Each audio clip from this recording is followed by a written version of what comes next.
ان کا سوال یہ ہے کہ سزا جو توبہ جو قبول ہوتی ہے وہ سزا ملنے کے بعد یا سزا ملنے سے پہلے؟ دیکھو جی، آپ اگر سزا ملنے سے پہلے توبہ کر لیتے ہیں دل سے اور آپ کی پکڑ نہیں بھی ہوئی تو انشاءاللہ تعالیٰ آپ کی توبہ اگر اللہ نے قبول کر لی تو کوئی سزا کی ضرورت نہیں۔ سزا تو اسلامی مملکت میں ہوتی ہے، یہاں تو اسلامی مملکت ہی نہیں ہے، یہاں تو آپ کے لیے توبہ کا دروازہ ہر وقت کھلا ہوا ہے۔ تو وہاں کئی بار ایسا ہوتا تھا کہ لوگ جو ہیں وہ توبہ کر لیتے تھے، اس کے بعد بھی حضور اکرم صلی اللہ علیہ وسلم کے پاس جا کے جو ہے وہ حد جاری کرایا کرتے تھے اپنے اوپر۔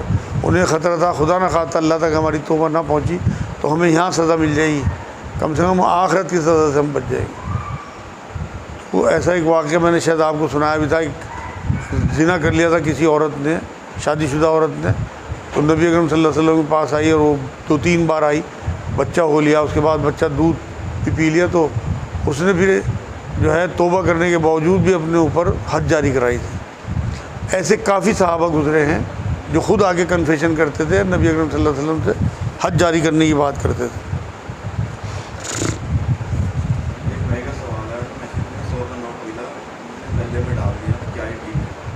ان کا سوال یہ ہے، مسجد میں 100 کا نوٹ ملا، انہوں نے مسجد ہی گلے میں ڈال دیا، مطلب جیب میں نہیں رکھا، کیا یہ ٹھیک ہے؟ بالکل بھی ٹھیک نہیں ہے۔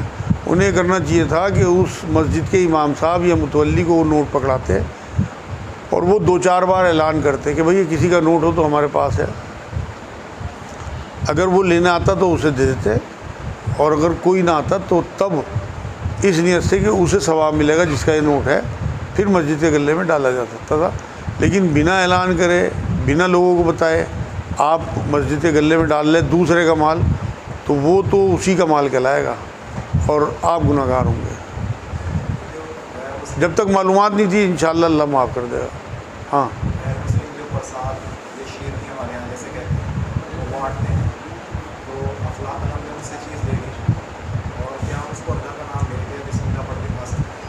ان کا سوال یہ ہے کہ جو غیر مسلم پرساد یا کوئی چیز ہمیں دیتے ہیں، ہم نے لحاظ میں ان سے لے لی، تو کیا اس پہ اللہ کا نام لے کے کھا سکتے ہیں؟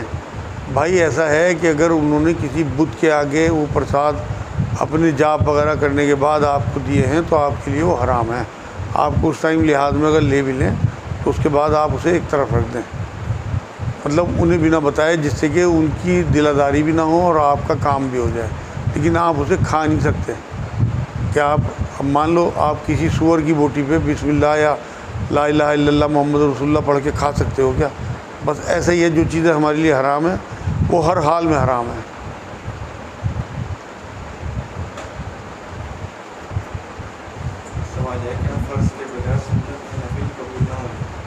ان کا سوال یہ ہے کہ فرض کے بغیر کیا سنت نفل قبول نہیں ہوں گے؟ نہیں بھائی، بالکل قبول نہیں ہوں گے۔ سب سے پہلے فرض جو ہے وہ اللہ کا حکم ہے۔ اگر آپ اللہ کا حکم ہی نہیں مان رہے، سنت تو رسول اللہ کا حکم ہے اور نفل آپ کی اپنی ایجاد کردہ چیزیں ہیں، تو اس لیے پہلے اللہ کا حکم ماننا ہے، اس کے بعد رسول اللہ کا حکم ماننا ہے، اس کے بعد آپ کی اپنی نفل چیزیں آتی ہیں۔ تو اس لیے ہمیشہ یہ دھیان رکھیں کہ فرضوں کو دانتوں سے پکڑ کے رکھیں۔ اگر آپ فرض پورے کرتے رہیں گے، سنت میں اگر آپ سے کوتاہی بھی ہو گئی تو آپ یقین کریں آپ کو معافی مل جائے گی۔ لیکن اگر آپ نے سنتوں پہ زیادہ عمل کیا اور فرض چھوڑے رکھے تو آپ کی پکڑ ہوگی لازمی۔ میرے پاس روز لوگ ایسے آتے ہیں جن کے چہرے مورے نبی اکرم صلی اللہ علیہ وسلم جیسے بنے ہوئے ہیں، لیکن وہ فجر کی نماز چھوڑ دیتے ہیں۔ آپ یقین کریں ان کے چہرے مورے ہی انہیں پھنسوا دیں گے اللہ کے ہاں، کیونکہ اللہ پہلے فرض چیزیں لے گا۔ چہرہ بنانا سنت ہے، لیکن نماز فرض ہے، 5 وقت کی نماز اپنے وقت پہ پڑھنا۔ اس لیے بہت محتاط رہیں، بہت زیادہ فرائض نہیں ہیں آپ کے اوپر، 5 نمازیں، 30 روزے، پیسے ہو تو حج، پیسے ہو تو زکوٰۃ۔ کلمہ پڑھنے کے بعد یہ 4 چیزیں آپ کے اوپر ہے۔ بہت آسان زندگی ہے، ایک بار طے کرنا چاہیے، آدمی ول پاور کے ساتھ طے کر لے کہ میں کبھی انہیں نہیں چھوڑوں گا۔ میں نے سعودی عرب میں دیکھا وہ لوگ توحید کے بڑے پکے ہیں، اگر ریگستان میں بھی جا رہے تو کار روک کے نماز کے ٹائم ہوا 4 فرض انہوں نے پڑھ دینے ہیں ہر حال میں۔ اسی لیے آپ دیکھو کہ آج تک کتنی ان کی رونقیں اور کتنی ان کے یہاں برکتیں ہیں، گناہ ہونے کے باوجود بھی، کیونکہ وہ توحید کے پکے ہیں وہ لوگ۔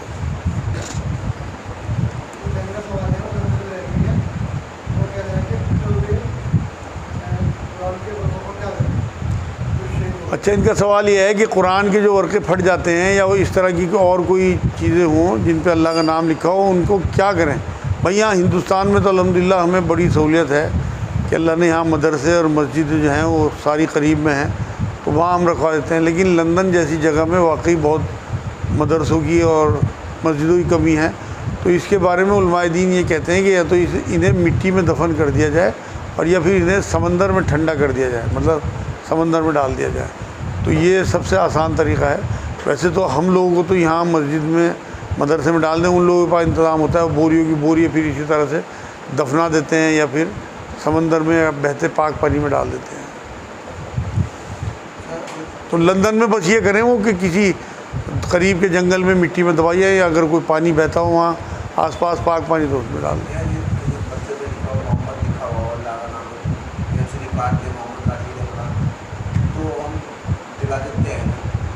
جلانا نہیں چاہیے یار، جلانا نہیں چاہیے، میں دفنا دو مٹی میں، جلانے کا ہمارے یہاں کہاں ہوگا؟ جس طرح آپ مردوں کو اپنے دفناتے ہو، اسی طرح سے آپ یہ قرآن کے جو اوراق ہیں جن پہ نام لکھے ہوں اللہ رسول صلی اللہ علیہ وسلم کے، تو انہیں آپ دبا دیا کرو۔ نام جو ہیں میں بتا تو رہا ہوں، نام نبی کے نام لکھے ہوں یا جو بھی ہو، تو وہ آپ دبا دیا کرو۔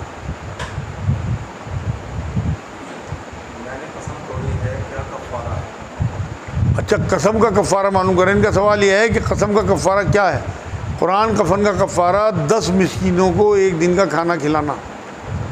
تو اب معیاری کھانا جیسا آپ خود کھاتے ہو، اگر آپ 100 روپے روز کا کھانا کھاتے ہو تو 10 مسکینوں کو 100 روپے روز، 100 روپے کا کھانا آپ کھلا دو، انشاءاللہ تعالیٰ کفارہ ادا ہو جائے گا قرآن کا۔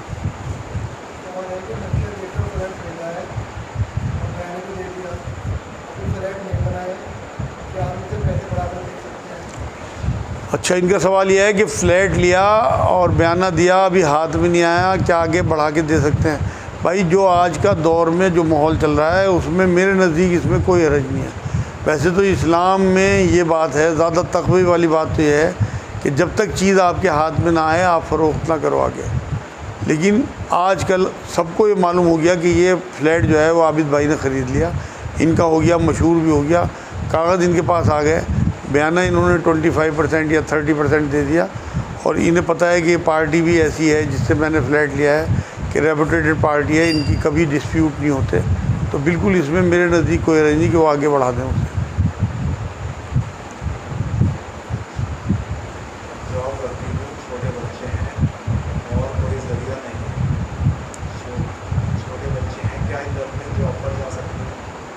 اچھا، ان کا سوال یہ ہے کہ کوئی بہن ہے، اسے عدت کرنی ہے، چھوٹے چھوٹے بچے ہیں، جاب کرتی ہیں، کوئی اور ذریعہ نہیں ہے معاش کا، تو کیا جاب پہ جا سکتی ہے؟ بالکل جا سکتی ہیں۔ آپ پردے میں جاب پہ جائیں اور وہاں مردوں کے خلط ملت سے بچیں۔ پہلے تو کوشش یہ کریں اگر آپ کے پاس سیونگ ہو اور آپ کو چھٹی مل سکتی ہو تو آپ وہ عدت کی مدت اپنے گھر میں گزاریں، مطلب سادگی کے ساتھ اور پردے کے ساتھ۔ لیکن اگر ایسی مجبوری جیسے آپ نے لکھی ہے اور یہ جینون مجبوری ہے تو بالکل آپ کو اجازت ہے کہ آپ اس عدت کی مدت میں باہر نکلیں، اپنی جاب کر کے واپس آئیں اور اپنے بچوں کے معاش کا عزت کے ساتھ انتظام کریں۔ دیکھیں یہ جو عدت ہے نا، یہ ایک مدت کا نام ہے۔ آپ اگر جاب پہ نکلتی بھی ہیں تو آپ کی عدت خراب نہیں ہوتی، آپ گواہی دینے جاتی ہیں عدالت میں، ڈاکٹر کو چیک اپ کرانے جاتی ہیں، تو کوئی آپ کی عدت خراب نہیں ہوتی۔ لیکن اگر آپ تفریح کے لیے نکلتی ہیں یا شادی بیاہ میں جاتی ہیں یا آپ میک اپ کر کے کپڑے پہن کے باہر جاتی ہیں تو اس میں آپ کے اوپر گناہ ہے۔ شرعی مجبوری میں بہت بہتر ہے کہ آپ اگر انتظام کر سکو اور گھر میں رہ سکو تو بہت بہتر ہے، لیکن اگر ایسی مجبوری ہو تو بالکل اجازت ہے۔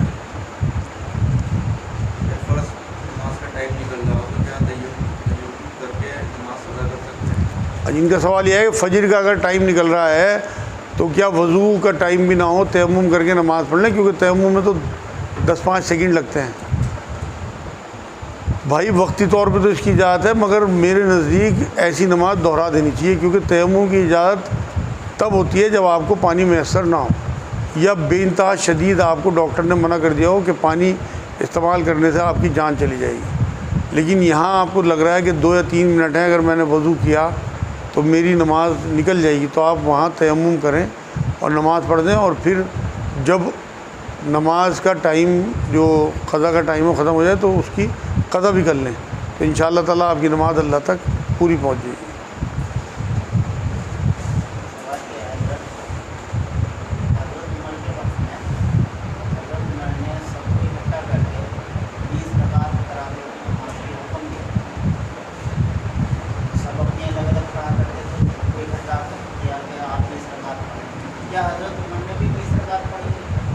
ان کا سوال یہ ہے حضرت عمر نے 20 رکعت تراویح کرا دی تھی لوگوں کی، کیا خود بھی پڑھی تھی؟ نہیں بھائی، خود نہیں پڑھی تھی، کیونکہ یہ اس سے ثابت ہے کہ جب یہ ترتیب انہوں نے دلا دی تو ایک دن وہ مسجد کے باہر سے گزر رہے تھے، کوئی صحابی ان کے ساتھ تھے، تو ان سے یہ کہنے لگے مسکرا کے، جب یہ لوگ تراویح پڑھ رہے تھے تمام صحابہ یا تابعین جو بھی تھے، کہ یہ بدعت حسنہ ہے، مطلب خوبصورت بدعت ہے۔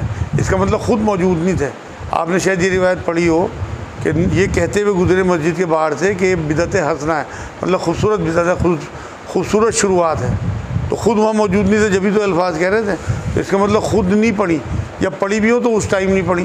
تو اس لیے ایک تو بہت ضروری نہیں ہے کہ وہ خود بھی ساری پڑھیں اور آپ بھی ساری پڑھیں، یہ نفلی عبادت ہے، پڑھو گے بہت ثواب، نہیں پڑھو گے کوئی گناہ نہیں۔ 20 پڑھو، 8 پڑھو، 10 پڑھو، آپ کے اپنے اوپر ہے۔ نبی نے 8 بھی پڑھی ہیں، 10 بھی پڑھی ہیں، 20 بھی پڑھی ہیں۔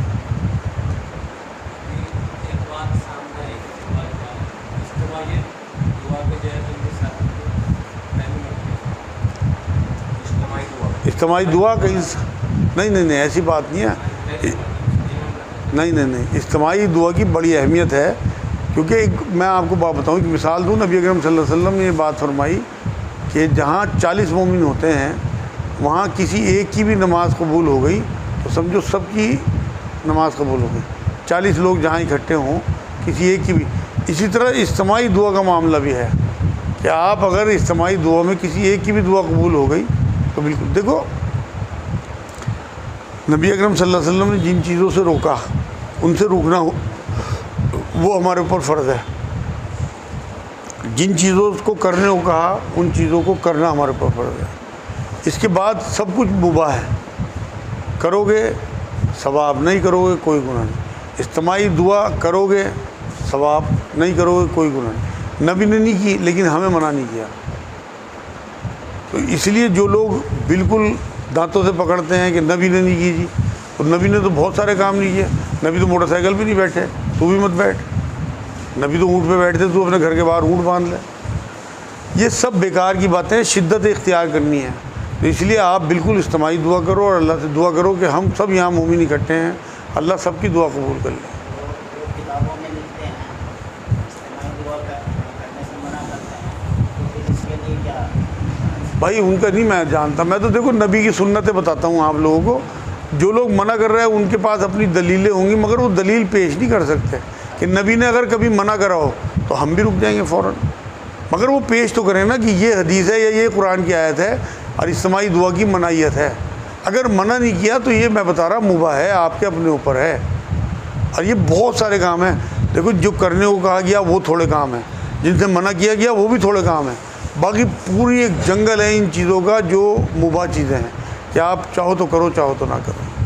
تو جیسے یہ اکثر فرض نمازوں کے بعد ہمارے یہاں دعا کا کیا جاتا ہے، تو کیا یہ اجتماعی دعا ہے خاموشی کے ساتھ؟ ہاں کوئی حرج نہیں ہے، بالکل یہ اجتماعی دعا ہے، سارے کے سارے ساتھ بیٹھ کے دعا کرتے ہیں، اس میں کوئی حرج نہیں ہے۔ آپ نے محنت کی، آپ اپنی مزدوری اللہ کے سامنے پیش کر رہے ہیں دعا کی شکل میں کہ اللہ پاک مجھے یہ دے دے، مجھے دے دے۔ سب اپنی اپنی کہہ رہے ہیں، اپنی اپنی تو کہہ رہے ہیں، لیکن بیٹھے تو اکٹھے، اور اجتماعیت کی بڑی قدر ہے اسلام میں۔ یہ جو جماعت کی نماز ہے نا، یہ اجتماعیت ہی ہے، یہ ساری نماز دعا ہی تو ہے۔ آپ جو جماعت کی نماز پڑھ رہے ہیں یہ بھی اجتماعی دعا ہے، آپ پوری نماز کا ترجمہ پڑھ کے دیکھنا، ساری دعائیں ہیں، تو آپ اجتماعی دعا ہی کر رہے ہیں نماز، جماعت کی نماز میں بھی۔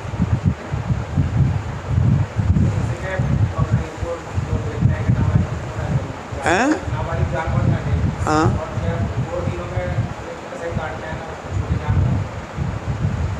ان کا سوال یہ ہے بقرعید کے دنوں میں کہتے ہیں نابالغ جانور نہ لو اور دنوں میں کاٹ دیتے ہیں۔ بھائی بقرعید کے جانور کا نبی نے حکم دیا کہ 2 دانت ہو، فربے جانور ہو اور بالغ جانور ہو، عمر بتائی گئی باقاعدہ، بکرے کی عمر الگ، بھینس کی عمر الگ، اونٹ کی عمر الگ، تو جو جہاں حکم دے دیا اس کے بعد اگر آپ بقرعید نکل گئے یا آپ قربانی سے نکل گئے اس کے بعد آپ کی مرضی ہے، آپ بچہ کاٹ دو، چھوٹے چھوٹے بچے کاٹ لیتے ہیں لوگ، کوئی حرج نہیں ہے بالکل. جہاں حکم دیا وہاں آپ کو رکنا ہے، بس باقی دائرہ خالی ہے. میرا سوال ہے کہ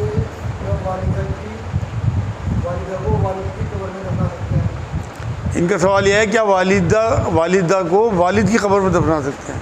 نہیں بھائی، بالکل نہیں دفنانا چاہیے. اگر جگہ کی کمی ہو تو کہیں کسی دوسرے قبرستان میں دفنائیں، اگر آپ کے قریب کے قبرستان میں جگہ نہیں ہے. لیکن اس طرح قبر کھود کے آپ اپنی والدہ کو وہاں، اللہ نہ کرے آپ کے والد پہ کوئی گناہوں کی وجہ سے عذاب ہوا ہو اور وہ آپ کو نظر آ جائے، ساری عمر آپ کی اضطراب میں کٹے گی، سارا خاندان پریشان بے چین رہے گا. تو اس لیے کبھی نہیں یہ کام کرنا. ایک بار قبر تیار ہو گئی اسے کھودنا نہیں چاہیے. بہت کوئی مجبوری ہو کہ کسی کا قتل ہی ہوا ہو اور پولیس کھدوائے تو آپ وہاں مجبور ہیں، جہاں آپ کا اختیار نہیں وہاں آپ کی پکڑ نہیں. لیکن آپ کو اپنی والدہ کو کسی دور کے قبرستان میں یا دوسرے شہر میں، اگر آپ کے شہر میں جگہ آپ کو نہیں مل رہی، ایسا نہیں ہے کہ اگر آپ قریب کے قبرستان میں جگہ نہیں مل رہی تو دور کے قبرستان میں دفنا دو، لیکن یہ نہیں کہ والد کے ساتھ ہی دفنا دو.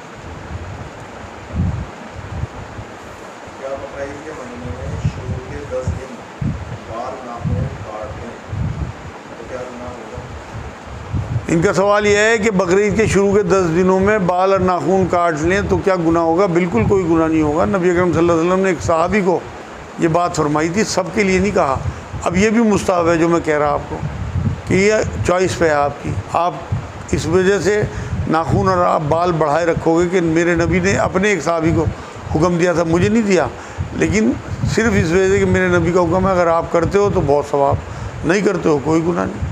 لوگوں کے ڈر سے نہیں، لوگوں کو دکھانے کے لیے نہیں، پھر ریاکاری میں آ جاؤ گے. نبی کا حکم آپ کو پتہ نہیں ہوتا کہ کیوں آپ بال نہیں کٹوا رہے، کیوں آپ ناخن نہیں کاٹ رہے، اور آپ اپنی مرضی سے لوگوں کو دیکھا دیکھی یہ کام کر رہے ہیں.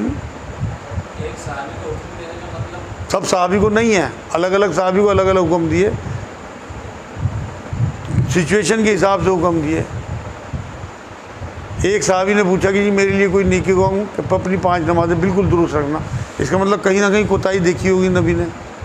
ایک صحابی نے پوچھا کہ کوئی مجھے نیکی کہوں کہ اپنی والدہ کا بھی انتہا حرمت کرا کر، کوئی نہ کوئی دیکھی، کیونکہ نبی کو اپنے تمام صحابہ کا پتہ تھا. ایک ہی سوال کے 10 جواب. ایک نے پوچھا نیکی کا کیا کروں میں اپنی، کہ تو پیاؤ کھدوا دے. پتہ لگا وہ اندر سے کچھ کنجوسی نہ ہو ان کے اندر، مال خرچ کرنے کی ترغیب جائے. تو اپنے اپنے صحابہ کا حضور کو پتہ تھا کہ میرے کون سے صحابی میں کیا کمی ہے، اس کمی کو دور کرنے کے لیے ویسے ہی حکم دیتے تھے. تو آپ اپنے اوپر اپلائی کرنے لگو تو آپ کی تو زندگی تنگ ہو جائے گی. یہ سب حکمت سے آپ کے پڑھنے سے نکلیں گی چیزیں. ہمارے ہاں آنکھ میچ کے حدیثوں پہ، آنکھ میچ کے آپ کے لیے کتاب ہے قرآن. حدیثوں کو سچویشن کے حساب سے آپ کو ان کی بیک گراؤنڈ پتہ ہونی چاہیے کہ کہاں کون سی حدیث نبی نے کس سے کہی. اب ایک جگہ تو نبی یہ کہہ رہے ہیں کہ جس کے ٹخنے کھلے نہ ہوئے اس کے ٹخنے دوزخ میں جلیں گے. اب وہ اگر آگے کانپتے ہوئے حضور میرا تو تہمت نیچے دھر جاتا ہے، حضور کہہ رہے تیرے لیے نہیں ہے یہ حکم، بتاؤ. ایک صحابی کے لیے حکم نہیں، باقی صحابہ کے لیے حکم ہو تو سچویشن کے حساب سے ہوتا ہے. سوال یہ دانتوں تو غسل ہو جائے گا؟ ان کا سوال یہ ہے دانتوں میں کوئی چیز پھنسی بھی ہو اور انہیں طہارت حاصل کرنی ہے، کیا غسل ہو جائے گا؟ بھائی حد الامکان کوشش یہ کرنی چاہیے کہ اسے آپ نکال دیں. لیکن اگر نہیں نکل پا رہا اور آپ کو ڈر ہے کہ آپ کے دانت خراب ہو جانے کا خطرہ ہے تو بالکل آپ کا غسل ہو جائے گا. آپ کلی کریں، بالکل انشاءاللہ غسل ہو جائے گا. اسی طرح اگر دانتوں پہ کیپ لگی ہوئی ہے، کوئی حرج نہیں، میں وہی تو بتا رہا ہوں. وہ تو کیپ ہے نا، اب وہ دانتوں کے جیسے ہی ہے آپ کے لیے کیپ، تو آپ نہیں اسے ہٹا سکتے. تو بالکل جو فکس کیپ ہے اس میں بالکل غسل بھی ہوگا، وضو بھی ہوگا. وضو میں تو اول کلی کرنا سنت ہے، فرض نہیں ہے، لیکن اس میں فرض ہے کلی کرنا. طہارت جب آپ کو حاصل کرنی ہو، جنابت کا غسل کرنا ہو تو کلی کرنا فرض ہے، لیکن وضو میں آپ کا کلی کرنا فرض نہیں ہے. کوئی آدمی کمیشن کھا رہا ہوگی اسے، وہ کہہ تو نہیں رہا میں کمیشن کھا رہا، لیکن جو جس سے کمیشن کھا رہا اس کا غالب گمان یہ ہے کھا ہی رہا ہوگا، تو اس کے لیے جائز تو نہیں ہونی ہو کمیشن کھانے جو کھا رہا ہے. ان کا سوال یہ ہے کوئی آدمی کمیشن کھا رہا ہو اور سامنے والے کو نہ بتا رہا ہو تو اس کے لیے جائز ہے نہیں ہے. اگر اس نے شروع میں طے کر لیا کہ بھائی جو میں آپ کے لیے سروس کر رہا ہوں، میں آپ کے لیے محنت کر رہا تو اس میں میرا حصہ رہے گا، چاہے وہ حصہ نہ بھی کھولے پھر تو کمیشن کھانے میں کوئی حرج نہیں. لیکن اگر وہ یہ ظاہر کر رہا کہ وہ کمیشن نہیں کھا رہا، تیرا بھائی تیرا دوست ہوں میں تو، اور تیرے سے کمیشن لوں گا کیا، اور وہ کمیشن کھا رہا تو وہ اس کے لیے ناجائز ہوگا۔ کمیشن لینے میں کوئی حرج نہیں۔ پراپرٹی ڈیلنگ میں بھی لوگ یہ کہتے ہیں نا ایک طرف کا، کہاں لکھا ہوا ایک طرف کا؟ محنت وہ دونوں طرف کر رہا اور آپ کہہ رہے ایک طرف کا۔ بھائی اس کے بھی چکر کاٹ رہا، پیٹرول آج کل کتنا مہنگا ہے، اور تم کہہ رہے کہ ایک طرف کا اس کے لیے جائز ہے۔ دونوں طرف کا جائز ہے۔ جب وہ محنت کر رہا تو اس کا حق دینا چاہیے۔ اگر آپ کے پاس کسی پراپرٹی کا معاملہ کوئی بروکر لے کے آتا ہے اور وہ چاہے آپ کے سگے بھائی کی پراپرٹی ہو، پتہ لگا آپ کے بھائی کی تھی، وہ آپ کو پتہ ہی نہیں تھا، تو اس بروکر کا حق ہو کہ آپ کو اس کے گھر اس کے پیسے پہنچانے چاہیے۔ یہ ہے محنت کا مین تانا۔